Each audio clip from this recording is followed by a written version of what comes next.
तो भाई हमार आज कुछ ऐसा हम बतावे बनी भोजपुरी के superstar trending hit machine Khesari Lal Yadav Bhojpuri के कौन हीरोइन के पसंद करेलन आ कौन हीरोइन के ज्यादा सबसे लाइक करेलन। तो भाई हमार वीडियो में शुरू से अंत तक बन रही है जा। वीडियो में तारा लोग को देखावे बानी हम कि जो खेसारी लाल यादव लाइव आके बोलने पड़े कि हम हे हीरोइन के सबसे ज्यादा लाइक करीले आ पसंद करीले और चाहिए।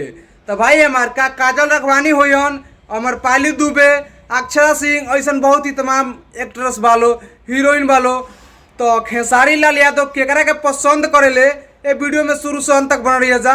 और हम वीडियो में उतार लोगे लाइव वीडियो दिखाएं खेसारी लाल यादव जो उनकी इंटरव्यू के दौरान बोलत रहे कि हमके ये हीरोइन पसंद है। तो भाई हमार चैनल पे नया बड़ा तो चैनल सब्सक्राइब कर लो और लाइक कमेंट कोई मत भूलिए हमारे भाई, ठीक बा।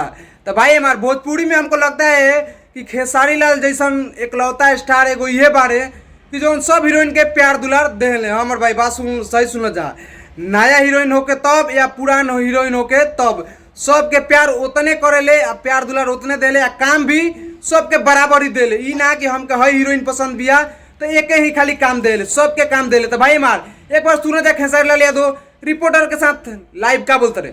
आपकी फेवरेट हीरोइन भोजपुरी में? सारी।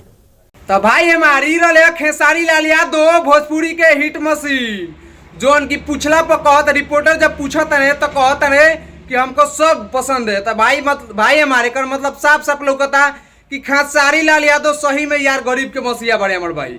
जैसे गरीब के सेवा करेले वैसे सब हीरोइन के एकदम दिल में बसा कर सब हीरोइन के काम देले, सब हीरोइन से प्यार कर। ऐसा नहीं कि बहुत लोग बा हमारे भाई भोजपुर में बहुत ऐसा तमाम स्टार वालो जो उनकी सिर्फ एगो हीरोइन पर मरला लो, ये पसंद है वो पसंद है बस ऐसा ही बोली लो। लेकिन खेसारी लाल यादव भोजपुरी के सुपरस्टार एकलौता स्टार बने जो उनकी भोजपुरी के सारे हीरोइन बोले हैं कि सारी हीरोइन पसंद है, छोटा या बड़ा मतलब जैसा भी हो सबको पसंद करते हैं खेसारी लाल यादव और सबको काम देते हैं। तो भाई हमार भोजपुरी में हमने को ये अच्छा लगे कि खेसारी लाल यादव सब कोई से प्यार कर ले और सब कोई के काम दे ले। तो भाई हमार वीडियो देख के अच्छा लगे तो वीडियो को शेयर कर दिया लो।